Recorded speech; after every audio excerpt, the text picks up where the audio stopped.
5 two വീലറിലുള്ള 10 പേരുള്ള ഒരു യാത്ര നമ്മുടെ പൊറ്റമ്മൽ ഗാങ്ങിൻ്റെ കൂടെയുള്ള പുതിയൊരു യാത്രയാണ്. അപ്പോൾ ഇത് നിലമ്പൂർ നമ്മളെ നാടുകാണി ചുരം കയറി പിന്നെ ഗൂഡല്ലൂർ വഴി പിന്നെ Bandipur tiger reserve, Mudumalai forest ഇത്രയൊക്കെ കവർ ചെയ്ത് കണ്ട് മസനഗുഡിയിലൂടെ ഒരു അടിപൊളി ഗ്രാമയാത്രയൊക്കെ ചെയ്ത് കണ്ട് വയനാട്ടിൽ കൂടെ തിരിച്ചിറങ്ങുന്ന ഒരു യാത്രയാണ്. അപ്പോൾ നമ്മുടെ ഫ്രണ്ട്സുകളൊക്കെ റെഡിയാണ്.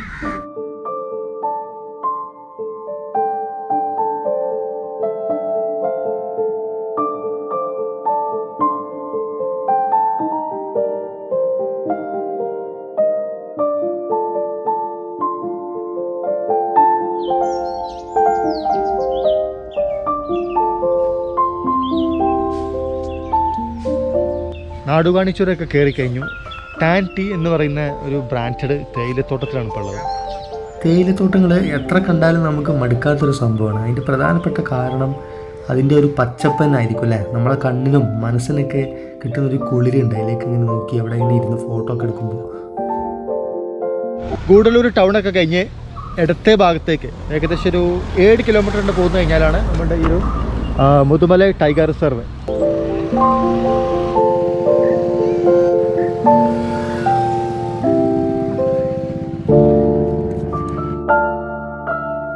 അങ്ങനെ ഇനി നമ്മളുടെ ഈ യാത്ര സസ്പെൻസും ത്രില്ലറും നിറഞ്ഞതായിരിക്കും.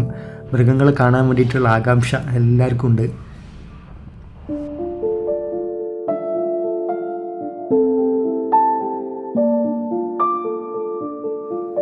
തുടക്കത്തിൽ തന്നെ ഒരു കൊമ്പനാനയാണ് നമ്മളെ മുമ്പിൽ പെട്ടിട്ടുള്ളത്.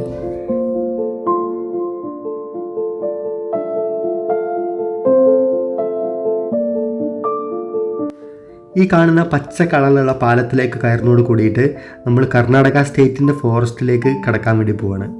അപ്പോൾ നമ്മളൊക്കെ കേട്ടിട്ടുണ്ടാവും ബന്ദിപ്പൂർ ടൈഗർ റിസർവ്. അതിലേക്കാണ് ഇനി നമ്മൾ അടുത്തത് കടക്കാൻ വേണ്ടി പോകുന്നത്. അങ്ങനെ കർണാടകൻ ഫോറസ്റ്റിലേക്ക് കടന്ന ഉടനെ തന്നെ ഒരു കൂട്ടം മാനുകളാണ് നമ്മളെ മുമ്പിലേക്ക് വന്നത്. അവർ പലരും നമ്മളെ കണ്ട് പേടിച്ചിങ്ങനെ അങ്ങോട്ടും ഇങ്ങോട്ടൊക്കെ പോകുന്നുണ്ട്, ഓടുന്നുണ്ട്. നമ്മൾ പിന്നെ വണ്ടി അവിടെ നിർത്താൻ പാടില്ല, അതുകൊണ്ട് അങ്ങനെ വിട്ട് മെല്ലെ പോയി അവരവിടെയൊക്കെ ടാറ്റ പറഞ്ഞു. അവിടെ നിന്നൊരു 2 വളവ് കഴിഞ്ഞപ്പോൾ ഒരു കൂട്ടം ആനകൾ, അതിൽ 1-2 കുട്ടി ആനകളുണ്ട്, പിന്നെ അതിൻ്റെ തള്ളക്കൂടെ ഉണ്ട്. നല്ല തീറ്റയിലാണ് എല്ലാവരും കൂടെ, തിരക്കിട്ട തീറ്റയാണ്. നമ്മളെ റോട്ടിൽ കുറേ ആളുകൾ അവരെ കാണാൻ വേണ്ടിയിട്ട് വണ്ടികളൊക്കെ സൈഡാക്കിയിട്ടുണ്ട്. അതൊന്നും അവർ മെയിൻറ്റെയിൻ ചെയ്യുന്നൊന്നുമില്ല. അവരെ തീറ്റയിലാണ്. അവരുടെ നാട്, അവരുടെ വീട്, സത്യം പറഞ്ഞാൽ അവരുടെ വീടാണ് കാട്.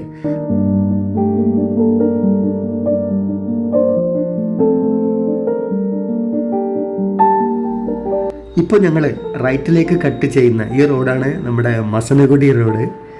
അപ്പോൾ ഇവിടെ എത്തിയാൽ പിന്നെ ഫീൽ വേറെയാണ്. മസനഗുഡി വഴി ഊട്ടിയിലേക്കൊരു യാത്ര, അതൊരു വല്ലാത്തൊരു എക്സ്പീരിയൻസ് ആണ്. ഊട്ടി അഥവാ ഉദകമണ്ഡലം. റോഡ് ട്രിപ്പ് ഇഷ്ടപ്പെടുന്നവരാണെങ്കിൽ നിർബന്ധമായും പോയിരിക്കേണ്ട റൂട്ടാണ് മസനഗുഡി വഴി ഊട്ടി. നിങ്ങളൊക്കെ ശ്രദ്ധിച്ചിട്ടുണ്ടോ എന്നറിയില്ല, മസനഗുഡി ഏരിയയിലെത്തിയാൽ പിന്നെ കാടുകൾക്കൊരു പ്രത്യേകതയുണ്ട്.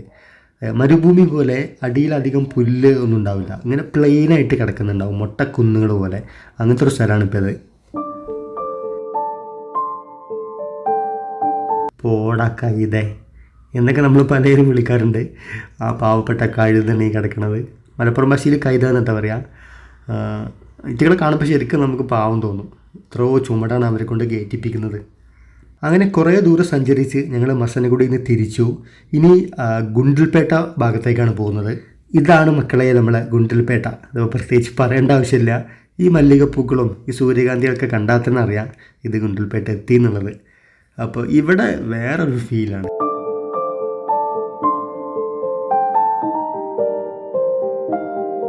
നിങ്ങൾ ഈ വീഡിയോ വേറെ എവിടെയെങ്കിലും കണ്ടിട്ടുണ്ടോ? ഞാൻ മുമ്പ് ഇട്ടിട്ടുള്ള ഒരു വീഡിയോൻ്റെ തുടർച്ചയാണ്. അന്ന് ഈ പാഷൻ ഫ്രൂട്ടൊന്നും കായ്ച്ചിട്ടില്ല. ഇതിങ്ങനെ വള്ളികളിങ്ങനെ ആയി വരുന്നേ ഉണ്ടായിരുന്നുള്ളൂ. നല്ല രീതിയിൽ കായ്ച്ചിട്ടുണ്ടല്ലോ.